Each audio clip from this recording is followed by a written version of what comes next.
নমস্কার বন্ধুরা, আজকের ভিডিওতে আমরা হাই ব্লাড প্রেশার সম্পর্কে আলোচনা করব, যেটাই কিন্তু আমরা বাংলায় উচ্চ রক্তচাপ বলে জানি। আর হাই ব্লাড প্রেশারের 5টি বেস্ট মেডিসিন সম্পর্কে জানবো এবং এইসব মেডিসিনগুলোর ডোজ কী আছে, তার সঙ্গে সাইড এফেক্ট কী আছে এবং এইসব মেডিসিনগুলো কোন গ্রুপের থেকে বিলং করে, তার সঙ্গে মেকানিজম অফ অ্যাকশন অর্থাৎ এইসব মেডিসিনগুলো আমাদের শরীরে কীভাবে কাজ করে, সম্পূর্ণ তথ্য কিন্তু বিস্তারিত আলোচনা করব। সো আপনি যদি আমার চ্যানেলে নতুন হয়ে থাকেন তাহলে অবশ্যই আমার চ্যানেলটিকে সাবস্ক্রাইব করবেন। আমি ফার্মাসিস্ট দীপ, চলুন ভিডিও শুরু করা যাক। সবার প্রথমে আমরা একটু দেখে নেব যে হোয়াট ইজ ব্লাড প্রেশার অর্থাৎ ব্লাড প্রেশার কি। দেখুন, আমাদের যে হৃৎপিণ্ড অর্থাৎ আমাদের যে হার্ট আছে, সেই হার্ট কিন্তু সারা শরীরে কিন্তু ব্লাডকে সার্কুলেট করে অর্থাৎ আমাদের সারা শরীরে কিন্তু ব্লাডকে ছড়িয়ে দেয়। সো ধরুন, যখন কোনো জলের পাইপের মধ্যে দিয়ে কিন্তু জল প্রবাহিত হয়, তখন কিন্তু সেই পাইপের উপর কিন্তু একটা প্রেশার তৈরি হয়। ঠিক তেমনি আমাদের হৃৎপিণ্ড যখন ব্লাডকে সার্কুলেট করে অর্থাৎ ব্লাডকে পাম্প করে, তখন কিন্তু আমাদের যে ধমনী অর্থাৎ ব্লাডের রক্তের শিরা আছে, সেই শিরার উপর কিন্তু একটি প্রেশার তৈরি হয়। সেই প্রেশারকেই বলা হচ্ছে কিন্তু ব্লাড প্রেশার। আর ব্লাড প্রেশারকে কিন্তু দুটো নাম্বার দিয়ে কিন্তু রেকর্ড করা হয়। একটা হচ্ছে কিন্তু উপরের নাম্বার, যেটাকে কিন্তু সিস্টোলিক বিপি বলা হয়, আর আরেকটি হচ্ছে কিন্তু নিচের নাম্বার, সেটা হচ্ছে যেটাকে কিন্তু বলা হচ্ছে ডায়াস্টোলিক বিপি। অর্থাৎ আমাদের হৃৎপিণ্ড কিন্তু সংকোচন এবং প্রসারণ করে। সো একবার সংকোচন করছে, একবার প্রসারণ করছে। সো উপরেরটাকে বলা হচ্ছে সিস্টোলিক আর নিচেরটাকে বলা হচ্ছে কিন্তু ডায়াস্টোলিক। সো নেক্সট আমরা ব্লাড প্রেশারের একটি চার্ট দেখে নেব।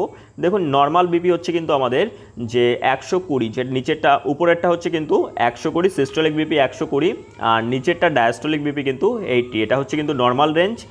আর এর পরেরটা হচ্ছে কিন্তু এলিভেটেড কি, দেখুন সিস্টোলিক বিপি হচ্ছে যদি 120 থেকে অর্থাৎ উপরের যে বিপি আছে সেটা যদি 120 থেকে 130-এর মধ্যে থাকে, এছাড়া নিচেরটা যদি 80 থাকে, তখন এরকম পর্যায়ে থাকলে কিন্তু কোনো পেশেন্টের সেটাকে বলা হচ্ছে এলিভেটেড কি, দেখুন এলিভেটেড কথার অর্থ হচ্ছে এখন স্টিল এই যে 120 থেকে 129-এর মধ্যে উপরের বিপি আর নিচেরটা হচ্ছে 80, এইরকম কন্ডিশন থাকলে এটাকে কিন্তু স্টিল হাই বিপির মধ্যে কিন্তু হাই ব্লাড প্রেশারের মধ্যে কিন্তু কনসিডার করা হয় না।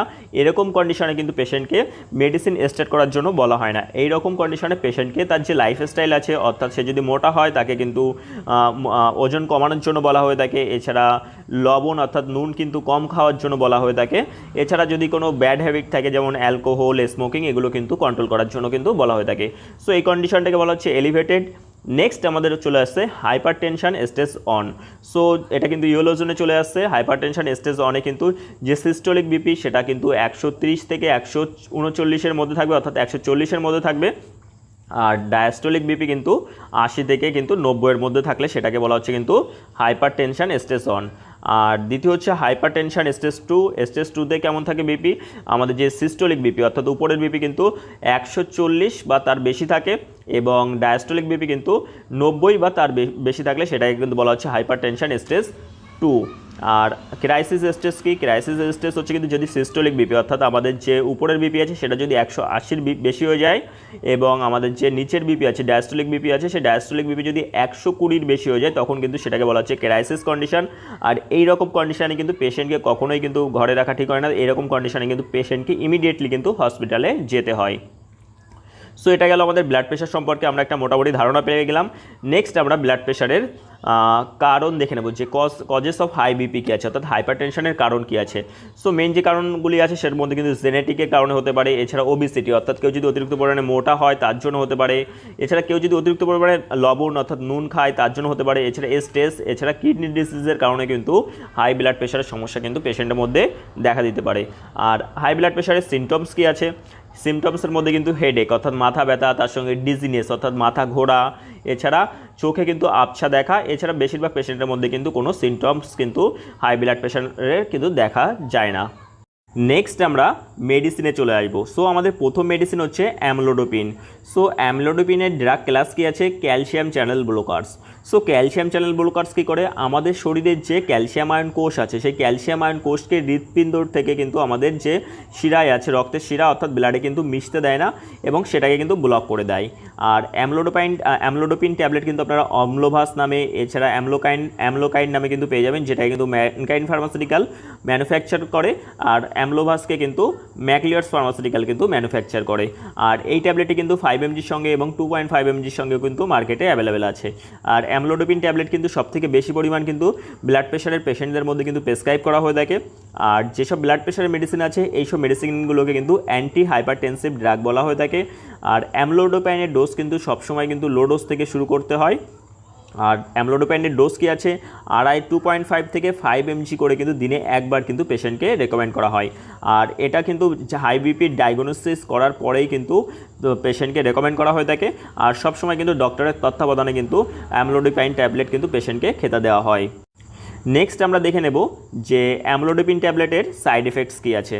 সো এর যে মেন সাইড এফেক্টগুলো আছে তার মধ্যে কিন্তু ফার্স্ট হার্টবিট অর্থাৎ কিন্তু প্রচুর হার্টবিট কিন্তু বেড়ে যেতে পারে, তার সঙ্গে কিন্তু ডিজিনেস অর্থাৎ কিন্তু মাথা গোড়া, তার সঙ্গে কনস্টিপেশনের সমস্যা, এছাড়া হেডেক, মাথা ব্যথার সাথে এর সঙ্গে কিন্তু নজিয়া এবং কিন্তু কিছু কিছু ক্ষেত্রে কিন্তু শরীরে কিন্তু অ্যালার্জিক রিয়াকশান অর্থাৎ র্যাশও কিন্তু দেখা দিতে পারে।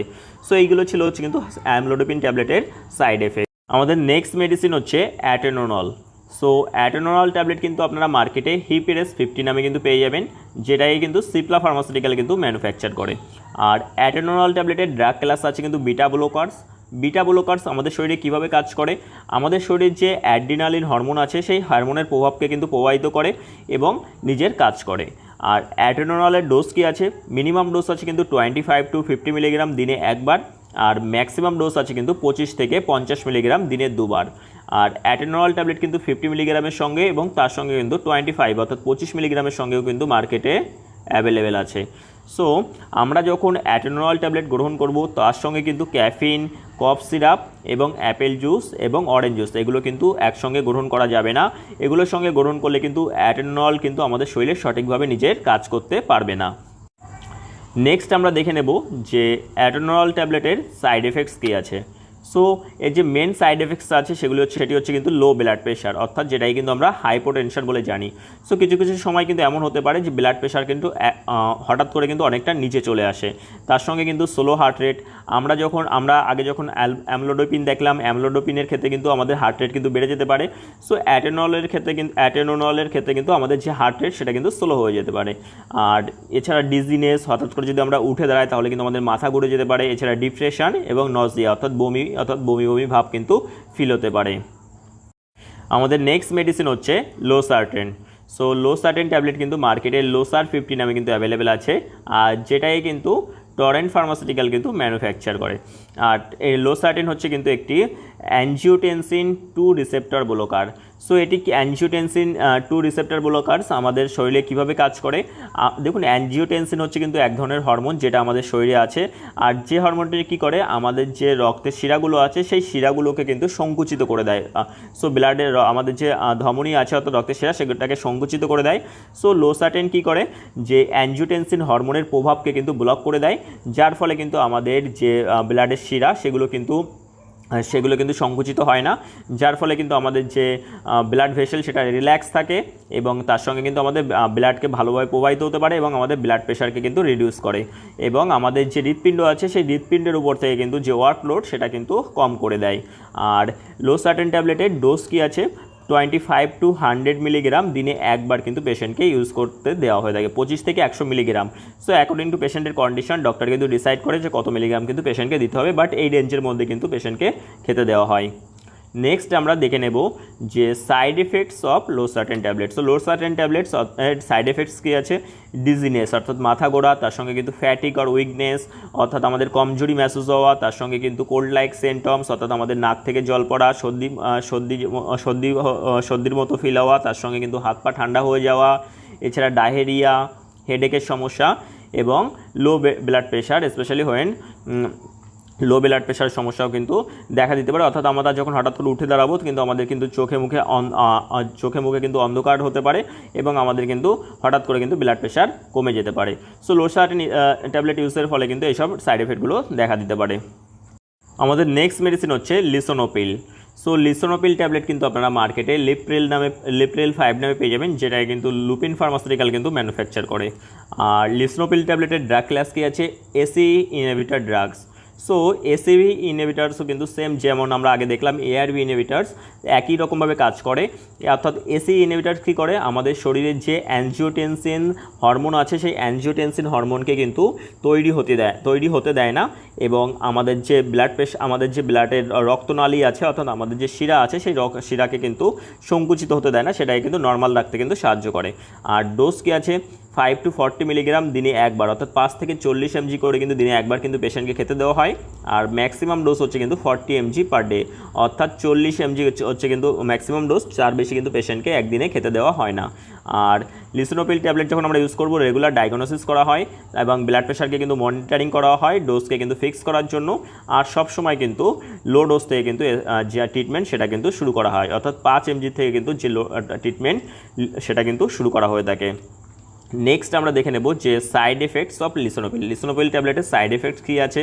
সো সবথেকে বেশি পরিমাণ যে সমস্যাটি দেখা দেয় সেটা হচ্ছে কিন্তু ড্রাই কফের সমস্যা, এছাড়া ফ্যাটিগ অর্থাৎ আমাদের কমজোরি মেহসুস হতে পারে অর্থাৎ ডিজিনেস, এছাড়া অর্থাৎ মাথা গোড়া এবং হেডেকের সমস্যা, মাথা ব্যথা, লস অফ টেস্ট অর্থাৎ আমাদের জিভে কিন্তু কোনো রকম টেস্ট না লাগতে পারে, এছাড়া আমাদের ব্লাডে কিন্তু পটাশিয়াম লেভেল কিন্তু বেড়ে যেতে পারে। সো এইসব সাইড এফেক্টগুলো কিন্তু লিসিনোপ্রিল ট্যাবলেট ইউজ করার ফলে দেখা দেয়। আমাদের নেক্সট মেডিসিন হচ্ছে মেটোপ্রোলল। সো মেটোপ্রোলল ট্যাবলেটের ব্র্যান্ড নেম আছে কিন্তু মায়োপ্রোলল নামে কিন্তু আপনারা পেয়ে যাবেন, মায়োপ্রোলল XL50 নামে পেয়ে যাবেন, যেটাই কিন্তু অ্যারিস্টো ফার্মাসিউটিক্যাল কিন্তু ম্যানুফ্যাকচার করে। আর ড্রাগ ক্লাস আছে কিন্তু বিটা ব্লকার্স। সো আগেই কিন্তু আমি বলেছি বিটা ব্লকার্স কি, বিটা ব্লকার্স হচ্ছে কিন্তু আমাদের শরীরের যে অ্যাড্রিনালিন হরমোন আছে সেই তার প্রভাবকে কিন্তু ব্লক করে দেয়। আর এটা কিন্তু ফার্স্ট লাইন ইউজ করা হয় না। সো এটাকে এই মেটোপ্রোলল ট্যাবলেট কিন্তু সবসময় কিন্তু লাস্টের দিকে ইউজ করা হয়ে থাকে।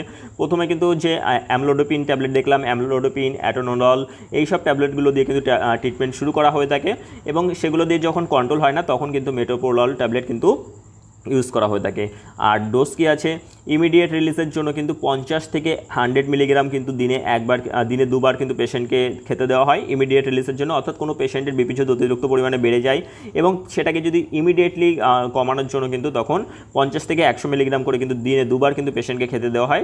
আর এক্সটেন্ডেড রিলিজের জন্য কিন্তু 50 থেকে 200 মিলিগ্রাম করে কিন্তু দিনে একবার কিন্তু পেশেন্টকে খেতে দেওয়া হয়। অ্যাজ পার পেশেন্ট কন্ডিশন কিন্তু ডোজ কিন্তু নির্ধারণ করা হয়ে থাকে।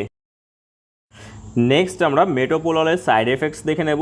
সো মেটোপ্রোললের সাইড এফেক্টসের মধ্যে মেন যে সাইড এফেক্টসগুলি আছে সেটি হচ্ছে কিন্তু ফ্যাটিক, এছাড়া হাত পা ঠান্ডা হয়ে যাওয়া, তার সঙ্গে অ্যাজমা এবং সিওপিডিকে কিন্তু ফুল ফর্মে কিন্তু ক্রনিক অবস্ট্রাকটিভ পালমোনারি ডিজিজ বলা হয়ে থাকে, যেটা হচ্ছে কিন্তু আমাদের ফুসফুসের এক ধরনের সমস্যা। এছাড়া ইরেকটাইল ডিসফাংশন, যেটা কিন্তু পুরুষদের মধ্যে দেখা দেয়, যেটাই কিন্তু বাংলায় পুরুষত্বহীনতা বলা হয়ে থাকে। সো এইসব সমস্যাগুলো কিন্তু মেটোপ্রোলল ট্যাবলেট ইউজ করার ফলে কিন্তু দেখা দিতে পারে। নেক্সট আমরা কিছু গুরুত্বপূর্ণ তথ্য অর্থাৎ কি নোটস দেখে নেব। দেখুন, অনেক সময় আমরা যখন যে সিঙ্গেল ইনগ্রিডিয়েন্টসের ট্যাবলেট ইউজ করি তখন যদি ভালো রেজাল্ট না পাওয়া যায় তখন কিন্তু কম্বিনেশন থেরাপি কিন্তু ইউজ করা হয়ে থাকে, যেমন এসি ইনহিবিটার্স অথবা এআরবি ইনহিবিটার্সের সঙ্গে কিন্তু ক্যালসিয়াম চ্যানেল ব্লকার্স মিশিয়ে কিন্তু বেটার বিপি কন্ট্রোলের জন্য কিন্তু পেশেন্টের মধ্যে কিন্তু ইউজ করা হয়ে থাকে।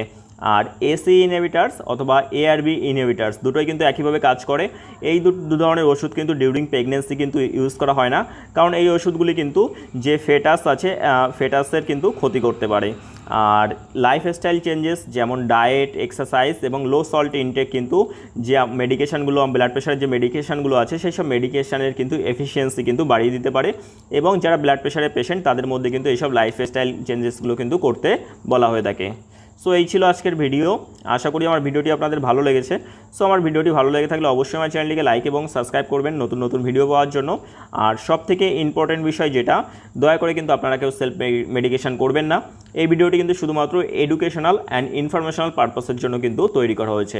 দেখা হচ্ছে আবার নতুন কোনো ভিডিও নিয়ে। ততক্ষণ পর্যন্ত ভালো থাকবেন, সুস্থ থাকবেন।